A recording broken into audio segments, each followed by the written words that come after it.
Hello everyone, my name is Diksha Jaykar. चलिए आज की वीडियो को स्टार्ट करते हैं। आज की वीडियो में आप 5 से 6 वर्ड को सीखेंगे फ्रॉम द हिंदू न्यूज़पेपर।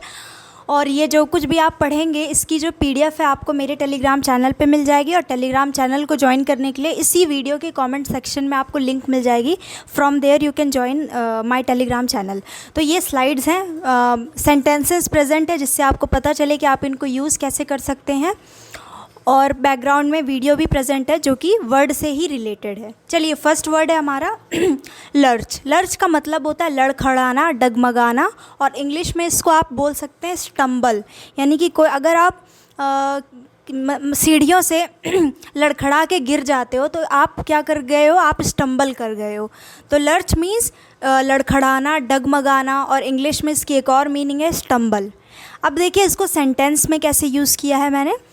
ये सेंटेंस आपके आज के द हिंदू न्यूज़पेपर के आर्टिकल का ही है, बट मैंने थोड़ा सा सेंटेंस को मॉडिफाई हल्का सा किया है। अब देखिए कैसे यूज़ किया गया है। Thousands of employees have been left in the lurch without payment. तो पेमेंट वर्ड नहीं था, वो मैंने थोड़ा सा चेंज किया क्योंकि एग्जैक्ट सेंटेंस नहीं लिख सकते थे, उसमें कुछ बैकग्राउंड स्टोरी थी। देखिए thousands of employees have been left in the lurch without payment, यानी कि हज़ारों एम्प्लॉयज़ जो हैं उन्हें छोड़ दिया गया है लड़खड़ाने के लिए विदाउट पेमेंट। यानी कि कंपनी में मान लीजिए कोई प्रॉब्लम आ गई और उन्होंने अपने एम्प्लॉयज़ को क्या बोलते हैं, पैसे नहीं दिए, ठीक है। और हज़ारों कंपनी ठप हो गई, हज़ारों एम्प्लॉय को पैसे नहीं दिए गए और वो बेचारे लड़खड़ा रहे हैं कि अपने बिल कैसे पे करें, घर कैसे चलाएं। तो वो इस वक्त क्या है, लर्च में है, यानी कि लड़खड़ाहट में है, स्टम्बल कर गए हैं। और रीज़न क्या है, पेमेंट नहीं मिली है उन्हें। तो फिर से रिपीट करती हूँ, लर्च मीन्स स्टम्बल, लड़खड़ाना या फिर डगमगाना। Thousands of employees have been left in the lurch without payment. Moving on, next word आप सीखेंगे accountability. I think this word is repeated one, ये एक बार सीरीज़ में हमने कवर कर रखा है। सो अकाउंटेबिलिटी का मतलब होता है रिस्पॉन्सिबिलिटी। रिस्पॉन्सिबिलिटी को आप ओनस भी बोल सकते हैं, ONUS, और आप हिंदी में बोलेंगे जिम्मेदारी। अब इसको कैसे यूज़ किया गया है न्यूज़पेपर में। Airlines and Jet Airways are still struggling to get their dues while their owners and promoters live a life of luxury with zero accountability. इसका इस सेंटेंस में अकाउंटेबिलिटी, ज़ीरो अकाउंटेबिलिटी मतलब निल जिम्मेदारी, यानी कि बिल्कुल कोई रिस्पॉन्सिबिलिटी का ना होना। फिर देखिए पूरे सेंटेंस को समझते हैं। मान लीजिए अकाउंटेबिलिटी अभी आपको नहीं पता होता तो आपको तब कैसे मीनिंग निकालते हैं। और अगर आपको पता चल गया कि अकाउंटेबिलिटी का मतलब रिस्पॉन्सिबिलिटी या फिर ओनस जिम्मेदारी है तो इसको आप कैसे समझेंगे अगर आपको ये कहीं लिखा हुआ मिल जाए। तो इसका कहने का मतलब है एयरलाइंस और जेट एयरवेज जो है फिर अभी भी स्ट्रगल कर रहे हैं अपने जो भी उनमें उनके ऊपर ड्यूज़ है, ठीक है, बकाया है, ठीक है, एरियर्स है, उससे जूझ रहे हैं अभी भी।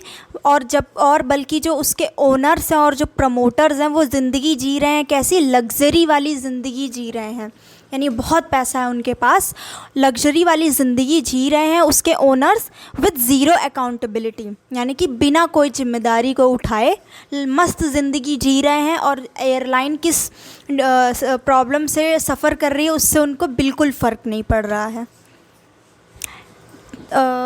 ओके, तो थर्ड वर्ड है आपका हुडविंक।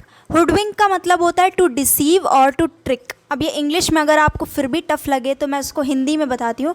डिसीव का मतलब धोखा देना, टू डिसीव यानी किसी को धोखा देना, और टू ट्रिक किसी इंसान को आप ट्रिक करते हो तो उसका मतलब भी वही होता है कि आप उस इंसान को डिसीव कर रहे हो, यानी कि धोखा दे रहे हो।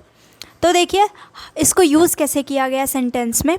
How airlines in India operate and hoodwink the people.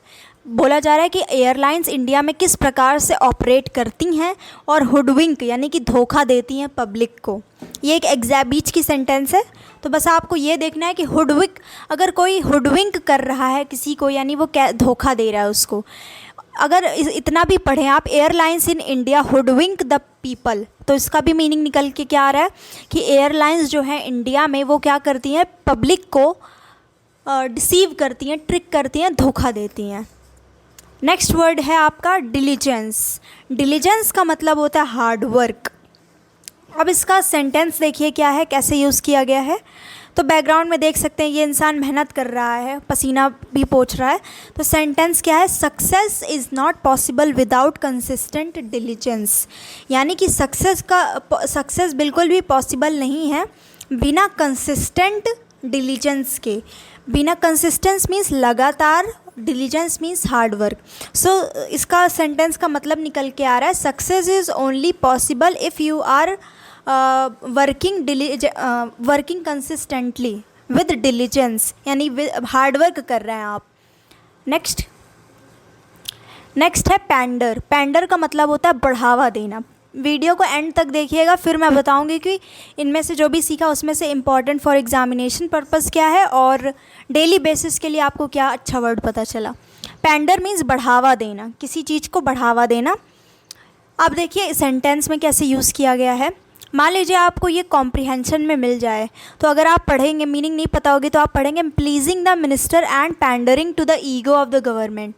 तो यहाँ ईगो वर्ड है, इसलिए शायद आप समझ जाएं कि पैंडरिंग क्यों यूज़ किया गया है, पर ईगो ना होता कुछ और होता, पैंडरिंग द गवर्नमेंट।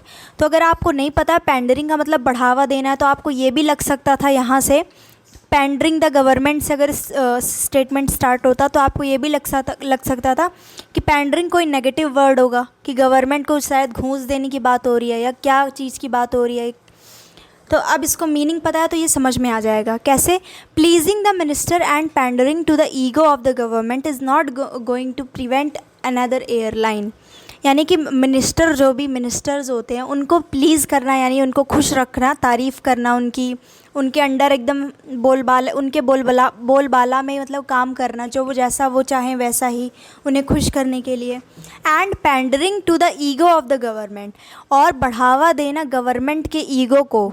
ये सब करने से एयरलाइन की कंडीशन नहीं सुधरेगी, ये चीज़ बोली गई है। आपको अगर पूरा सेंटेंस नहीं समझ में आए, कंफ्यूजिंग लगे, तो बस इतना पढ़ लीजिए, pandering to the ego of the government. इतना पढ़ने पे क्या पता चल रहा है कि बढ़ावा देना किसको, गवर्नमेंट के ईगो को। आपका लास्ट वर्ड है डिटीरियोरेशन। डिटीरियोरेशन यानी कि वर्सनिंग। वर्सनिंग का मतलब हिंदी में है किसी चीज़ का ख़राब होना, किसी भी चीज़ की कंडीशन डैमेज अगर हो रही है, कोई बिल्डिंग है ख़राब हो रही है, नष्ट हो रही है, तो उसको आप बोलते हैं, ठीक है। ये जैसे कि हाँ, पैसे ऐड किए हैं यहाँ पे पीछे बैकग्राउंड में। इसका स्टेटमेंट क्या है, the financial health of the airline is in a state of deterioration, यानी कि जो फाइनेंशियल हेल्थ है एयरलाइन की, वो इस वक्त ऐसे स्टेट में है कि वो मतलब बर्बादी की राह पर है। मतलब कि फाइनेंशियली एयरलाइन अब स्ट्रॉन्ग नहीं रही है, उसमें असर पड़ रहा है, गिरावट आ रहा है। तो ये थे आपके आज के सारे वर्ड्स। उसमें से लर्च आपको कॉम्प्रिहेंशन या इस टाइप में देखने को मिल सकता है। And next, accountability is a very basic word which you can use on daily basis, and people most of the time use accountability at the place of responsibility. Next word was हुडविंक।